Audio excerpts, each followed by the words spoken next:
क्रांति, बिंदु कहाँ विश्राम करती है? क्या? बिंदु कहाँ विश्राम करती है? बिंदु? अरे बिंदु तो बाद में आएगी, पहले चलाने तो दो।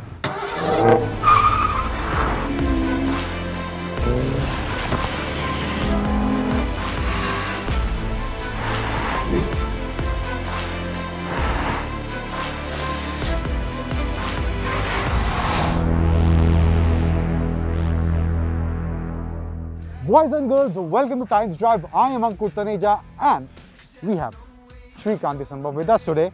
और क्रांति, मैंने बॉयज़ एंड गर्ल्स क्यों बोला instead of ladies gentleman? Because products आज कुछ ऐसे हैं, थोड़ी यंग जनरेशन को अपील करने वाली बाइक्स, दोनों स्वाट पिलन और विट पिलन हमारे साथ हैं। और ये तो सब जो जान लिया होगा, वो black arrow and white arrow, वो कहानी तो सबको पता है। बट क्यों बॉयज़ एंड गर्ल्स बोला और क्या वाकई अपीलिंग है कि नहीं, उस पर जाने से पहले अंकुर व्यूअर्स को फिर से बोलेंगे, अगर आपने सब्सक्राइब नहीं किया प्लीज़ टाइम्स ड्राइव के यूट्यूब चैनल को सब्सक्राइब कीजिए, बेल आइकॉन भी दबाइए। चलिए, ये तो बता दिया, रिक्वेस्ट कर दी सबसे कि सब्सक्राइब करें, लेकिन एक चीज़ मैं भी बता दूं उनको कि मैंने कुछ भी पढ़ाई नहीं की है, I don't know anything about this, so आप ही के ऊपर सारी जिम्मेदारी, मैं बस राइड करने के लिए आऊँ। पहले मुझे ये बताइए कि इसमें से स्वाट पिलन कौन सी है, विट पिलन कौन सी है? That is Vit Pilen and this is Svart Pilen. So Kranti, basically इन दोनों बाइक को पहली बार हमने India bike week last year देखा था 2019 में दिसंबर में। सो डिज़ाइन को लेकर काफ़ी बात हो रही थी एंड वही मुझे लगता है इन दोनों बाइक्स की यूएसपी है। इंडियन मार्केट में इस तरह की डिज़ाइन लैंग्वेज कभी नहीं देखी गई है and now these bikes are here in India. जो इनकी फ्रेम है that is same as the KTM Duke 250। बहुत कुछ सिमिलैरिटीज़ हैं, लेकिन फ्रंट में जैसे आप देखेंगे, फ्रंट में ये क्लासिक राउंड हेडलैम्प्स दिए गए हैं, इसमें आपको LED हेडलैम्प्स एंड कूल लग रहा है ये। यस, कूल लग रहा है। और साथ ही साथ क्रांति, फ्रंट में भी ये जो इसका स्पीडोमीटर देखने को मिलेगा, दैट इज़ ऑल्सो समथिंग, को क्लासिक वाला फील इसमें भी देखने को जरूर मिलता है। तो फ्रंट से ये आई वुड से, जो साइड से आपको डिज़ाइन लैंग्वेज में थोड़ा अलगपन दिखता है इस बाइक में, वो फ्रंट से भी देखने में ज़रूर मिलेगा इस बाइक में। काफ़ी मिनिमलिस्टिक टाइप की फील है इसमें, I would say industrial minimalistic, जहाँ पर बहुत ज़्यादा ओवरहैंग्स नहीं हैं, बहुत ज़्यादा एक्स्ट्रा ग्राफिक्स का इस्तेमाल नहीं है, जो भी है वो शेप में ही खेल के आ गया। तो in terms of design front में कुछ इस तरह दिखता है, बट जो एक डिफरेंस है, अगर हम व्हील्स की बात करें, विट पिलन में मिलते हैं 5 spoke alloy wheel and in Svart Pilen इसमें आपको 8 स्पोक अलॉय व्हील्स मिलते हैं। The main difference between both these bikes uh, इसमें थोड़ा ऑफ रोडिंग वाला और ऑन रोड वाला फील, थोड़ा टायर्स भी वैसे दिए गए हैं।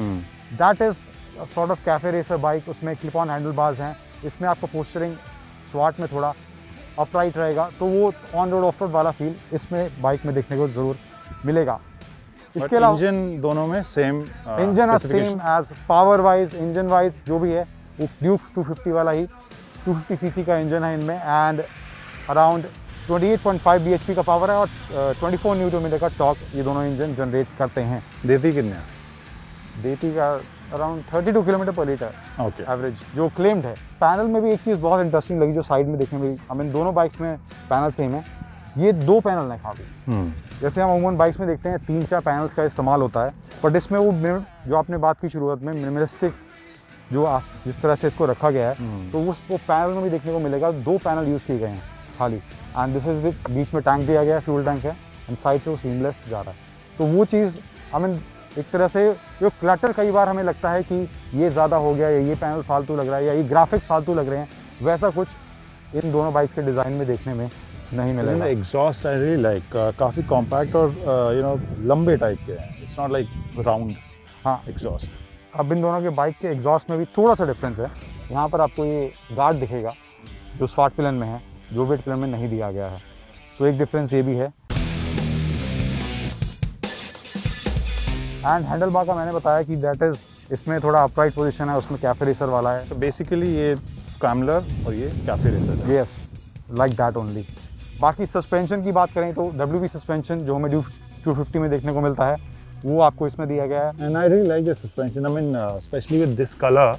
ये जो ग्रे है, वैसे नाम तो ब्लैक एरो और वाइट एरो है, but this is more dark grey and silver. और उसमें जो वाइट ये जो दिया गया है इसमें मोनो शॉक पीछे, और काफ़ी बोल्ड रोबस्ट सा लगता है, लाइक इट। आई गेस जैसे KTM में ऑरेंज की एक फील है जो हाँ। उसकी आइडेंटिटी बना दी है, यहाँ पर वाइट वही काम कर रही है। एंड जो थोड़े थोड़े कलर एलिमेंट्स भी ऐसे यूज़ किए हैं रेडिएटर के आसपास, यहाँ पर ये एलिमेंट यूज़ किया गया है, उसमें वाइट देखने को मिलेगा, इसमें थोड़ा नियॉन टच में दिया गया है। एंड साइड में भी थोड़ी बॉडी पैनल्स में कलर डिफरेंस मेनली उसका थोड़ा सिल्वर टच में है, दैट इज़। लेकिन सीट हाइट दोनों में सेम है, right? Seat height is same. इसके एक चीज़ मुझे लगता है कि अगर 5'6" या 5'7" से नीचे कोई बंदा बैठेगा, क्योंकि I was also, I am 5'9" and कुछ हद तक मैं भी टिप टॉप पे था, बट अगर छोटी हाइट के जो लोग इसको लेना अगर चाहते हैं तो उनके लिए यह सीट हाइट थोड़ी प्रॉब्लमेटिक ज़रूर हो सकती है क्रांति। वैसे लंबे लोगों के लिए मुझे एक प्रॉब्लम तो यहाँ नज़र आ रहा है कि बाइक ओवरऑल सीट हाइट ज़्यादा भी हो, but overall bike is low, ऐसा मुझे लग रहा है। दूसरी चीज़ ये भी है अंकुल, एक और डिफरेंस जो नज़र आ रहा है मुझे ऑब्वियसली सीट्स का है, इसमें स्प्लिट है, लेकिन टॉल अगर पिलियन कोई होगा तो फिर मामला जो है टाइट हो जाएगा। अब रियर लुक्स की बात करें तो ओवरऑल जो बाइक का डिजाइन काफी सिंपलिस्टिक या मिनिमलिस्टिक है, रियर से भी आपको वैसी ही झलक देखने को मिलेगी। टेल लाइट्स भी इसकी LED हैं और पीछे से भी आपको एक अलग सा लुक इस बाइक में देखने को मिलेगा। ग्रैब रेल दिया गया है और कोई पिलियन राइडर बैठा है तो वो उसको पकड़ सकता है, उसके लिए भी काफ़ी अच्छा ग्रैब रेल वहाँ पे आपको देखने को मिलेगा। और एक चीज़ जो इंडिया में काफ़ी यंगस्टर्स करते हैं अपनी बाइक्स के साथ, जो रियर का मड फ्लैप होता है उसको कटवा देते हैं, रिमूव करा देते हैं, लेकिन आपको इस बाइक में वो देखने को नहीं मिलेगा। तो एक चीज़ उन यंगस्टर्स के लिए जिनको मड फ्लैप पसंद नहीं है अपनी बाइक के रियर में, लेकिन उसके लिए आपको एक जो मिट्टी पीछे से टायर से निकलेगी वहाँ पर एक नीचे टायर हगर दिया गया है और वो काफ़ी सॉलिड आपको लगेगा, ये नहीं कि उसमें वाइब्रेशंस आपको फील होंगी। उसका पूरा स्टील का फ्रेम है और नंबर प्लेट भी उसी टायर हगर में इंटीग्रेटेड है। तो क्रांति जो स्पीडोमीटर भी इसमें देखने को मिलेगा, जो इंस्ट्रूमेंट पैनल दिया गया है, इसमें जो रीड आउट्स हैं मेनली वही सब रीड आउट जो हमें ड्यूक 200 250 जो बाइक्स हैं उनके इंस्ट्रूमेंट पैनल में देखने को मिलती है, वही सेम इन्फॉर्मेशन यहाँ पे, जैसे कि साइड स्टैंड डाउन का information and fuel gauge, tachometer, speedometer. I like it, it's pretty compact. यहाँ फ्यूल रेंज भी देखने को मिल रहा है, गियर इंडिकेटर भी है, speedo, fuel, this thing left, distance to empty, ये सब Distance to टाइम empty सारा वगैरह कुछ दे रहा है, है। टेम्परेचर है। एंड टैको तो है ही। Then there is also super moto mode. दोनों बाइक्स में क्रांति देखने को मिलेगा, एक रोड मोड है और एक सुपर मोटो मोड है। तो what happens in the super moto mode कि आपका जो रियर का ABS है, you can turn it of. Sometimes they don't want कि उस टाइम पे उनको ABS चाहिए जहाँ पर वो थोड़ी ऑफ रोडिंग वगैरह कर रहे हैं, so that option is also there. Slide में और हाँ। मज़ा नहीं आएगा अगर आपका ABS ऑन रहेगा तो स्लाइड में वो रीड गड़बड़ करेगा। So that's interesting. So I guess minimalistic, very industrial looking, very modern. और ये ट्रेलिस फ्रेम जिस तरह से ब्लैक हो गया वो भी इंटरेस्टिंग लग रहा है मुझे देखने में। प्लस इलेक्ट्रॉनिक्स के हिसाब से प्रीटी लोडेड है और काफ़ी कॉम्पैक्ट तरीके से सारा कुछ इस पे इंटीग्रेट किया गया है। I really like it. कुल मिला का तो मुझे इंटरेस्टिंग लग रही है। ये पूरा लुक जो है काफ़ी minimals, industrials, to the point but yet premium and stylish. एक अलग तरह का स्टाइल स्टेटमेंट देता है वो मुझे नज़र आ रहा है। जो ट्रेली फ्रेम ब्लैक यहाँ की गई है वो भी इंटरेस्टिंग लग रही है। प्लस यहाँ जिस तरह से ब्रांडिंग दी गई है, कुल मिलाकर लग रहा है जैसे you are riding a machine. जो डिस्प्ले इसमें यूज़ किए गए हैं, जो सेटअप है, फ्रंट में 320 mm है दोनों एंड रियर में सेम है। ओके, रियर में 230 mm का डिस्क ब्रेक यूज़ किया गया है।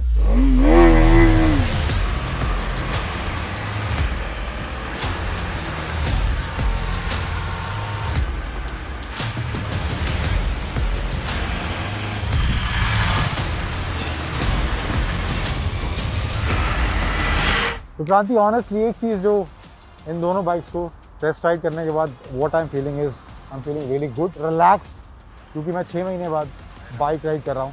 अब ये दोनों बाइक्स चलने में कैसी हैं, आपने बेशक पढ़ाई नहीं की थी लेकिन चलाई है ये दोनों बाइक्स आपने, तो what do you feel? But the way you are feeling इतने महीनों के बाद, मैं भी मेरे ख्याल से हफ्ते भर के बाद बाइक चला रहा हूँ। सो इसी वजह से मैं आया भी था जैसा मैंने कहा है। दोनों में मुझे जो बाइक का परफॉर्मेंस मुझे काफ़ी मज़ेदार लगा। इंजन स्टार्ट करते ही जो साउंड आता है, जो जैसा आपने कहा बेस आता है, शुरुआत से जो बेस मिलना शुरू वो होता है, एक काफ़ी ग्रंटी फील आती है and you feel that you know एक दमदार मशीन आपके पास है। If you talk about the Vitpilen first जो मैंने पहले चलाई थी, इसकी राइड में मुझे इसकी हैंडलिंग अच्छी लगी, जो इनिशियल सर्च था, पावर डिलीवरी मुझे अच्छी लगी। और जो सबसे ज़्यादा कैरेक्टरिस्टिक था that was the gruntiness, the torque, जो ओवरऑल फील आई, जो इसकी ट्यूनिंग है वो मुझे काफ़ी ग्रंटी लगी और वो भगाने मुझे काफ़ी मज़ेदार। वो मिड रेंज के बाद थोड़ा बहुत 3000 के ऊपर जब आप जाते हैं then you feel this engine is capable of something. थोड़ा घुमाया जा सकता है। और मुझे इंटरेस्टिंग लगा 250 सीसी में हाँ। वो वाला ग्रंट Yes, जिस तरीके yes. से आया, it was impressive. And the Svart Pilen में जो थोड़ा बहुत I mean what I feel personally posturing wise I like the थोड़ा अपराइट पोजीशन, थोड़ा comfortable, I like that. Cafe racer को लेके I am not too sure. Engine wise obviously दोनों bike same है बट पोजीशनिंग कैसे किसको पसंद है दैट इज पर्सनल। वो हमेशा से रहा कैफे रेसर इज एनीवे एक स्पेसिफिक बहुत एक छोटा नीश सेगमेंट ज़रूर है। सो राइडिंग पोजीशन के हिसाब से obviously this is more aggressive.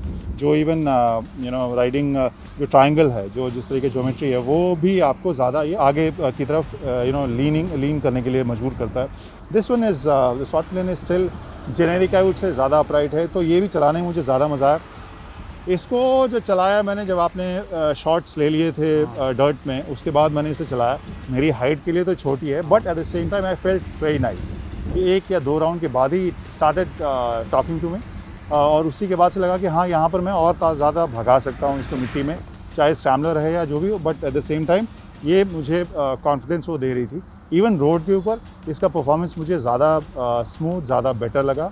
But एक जो पार्ट गांधी वाइब्रेशन को लेके व्हेन यू गो बियॉन्ड 7000 और 8000 आरपीएम, एक चीज़ जो स्वॉट पिलियन में व्हाट आई फेल्ट कि yes there is vibration but you won't feel that much क्योंकि you not that closer to the body.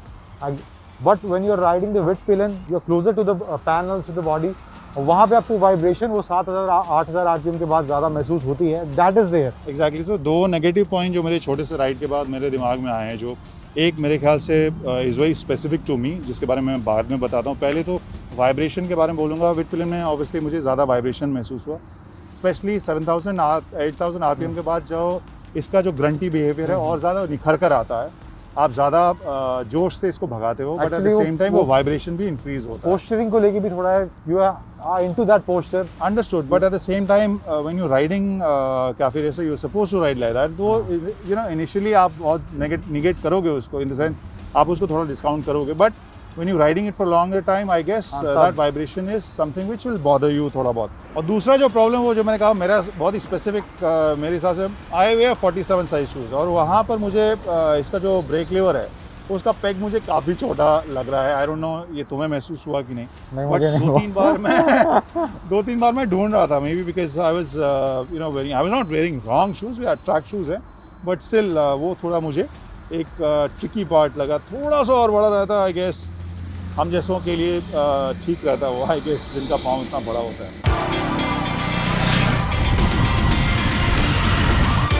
अब इसके अलावा इन दोनों बाइक्स में सस्पेंशन सेटअप सेम दिया गया है and that works really well. चाहे वो थोड़ा बहुत ऑफ रोडिंग आप स्वॉट पिलियन पे कर रहे हैं या विड पिलियन पे आप थोड़ा बहुत वो कैफे रेसर वाला फील ले रहे हैं, स्वॉट पिलियन पे जब थोड़ी ऑफ रोड आप उसको चलाते हैं तो सस्पेंशन काफ़ी बखूबी अपना काम करता है। वो झटके, वो ब्रेकर्स या वो थोड़ा ऑफ रोडिंग वाला जो आप ट्रेल पर जाते हैं वो काफ़ी अच्छे से एब्जॉर्ब करते हैं इसके सस्पेंशन।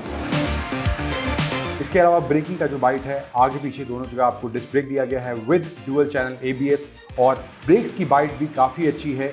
चाहे हमने थोड़ा स्वॉट पिलियन को ऑफ रोड भी चलाया, वहाँ पर भी ब्रेकिंग काफ़ी बखूबी अपना काम कर रही थी, या विड पिलियन को थोड़ा तेज़ रफ्तार पर जब चलाया तब भी ब्रेकिंग की बाइट काफ़ी अच्छी थी।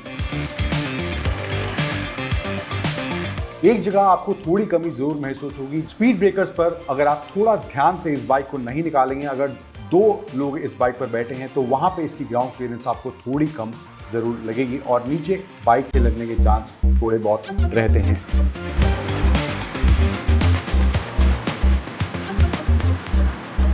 This bike is being presented as on-road, off-road की तरह से, बट ये कंप्लीट ऑफ-रोडर मैं नहीं कहूँगा इस बाइक को कि आप किसी भी जगह इस बाइक को ले जा सकते हैं, बिकॉज हमने अभी जो थोड़ा बहुत जिसको ऑफ-रोडिंग कराया वो उस तरह का ट्रैक नहीं था and I was not that confident कि मैं इसको रेगुलरली या कुछ ऐसे ट्रैक पर ले जा सकता हूँ जहाँ सर ये बाइक फंस ना जाए।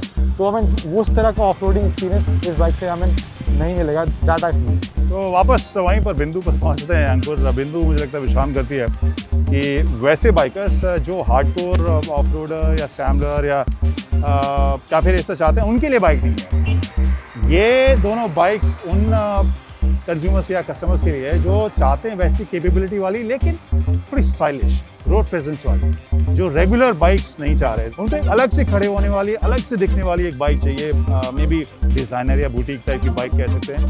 सो वहाँ पर I guess it's a good package. Price ज़्यादा नहीं है, कैपेबिलिटी भी बहुत ज़्यादा नहीं है, बट लुक के मामले में ये बिल्कुल डिस्टिंक्ट है। सर जानते हैं, अपने लुक की बात की तो एक चीज़ इसकी लुक को लेकर विच आई एम श्योर अबाउट, ये जो भी इस बाइक को खरीदेगा उसको टू कॉम्प्लेक्स नहीं होगा। Too complex POO too complex okay. जो करीना को KTG में था कि वो कौन है जिसने मुझे मुड़कर नहीं देखा। तो जो भी इन बाइक्स को लेकर डिज़ाइन के मामले में आई थिंक वो जो भी देखेगा पहली बार वो मुड़ के ज़रूर इन बाइक्स को देखेगा। That's fantastic. सो अंकुर की बात से आई गेस मैं थोड़ा सहमत हूँ। आप है कि नहीं, आप हमें बताइए पू कॉम्प्लेक्स जो करीना कपूर वाला है, वो एनालिसिस अंकुर का सही है कि नहीं इस टेस्ट राइड को लेकर, इन दोनों बाइक्स को लेकर। और ये भी बताइए कि ये जो हमारा इवैल्यूएशन इन दोनों बाइक्स को लेकर, उसके बारे में आप क्या सोचते हैं। और अगर आपको लग रहा है कि कुछ पॉइंट्स हमने मिस किया है, स्टोरी अच्छी लगी है, बुरी लगी, जो भी है, कमेंट्स के जरिए ज़रूर बताइए। प्लस सब्सक्राइब को हमारे यूट्यूब चैनल टाइम्स लाइव के यूट्यूब चैनल को जरूर कीजिए और वीडियो को लाइक शेयर भी करना बनता है। हाँ, शेयर भी ज़रूर कीजिए, दोस्तों के साथ ज़रूर शेयर कीजिए ताकि पता चले कि मज़ा है कि नहीं, जितना हमें होता है। बाय।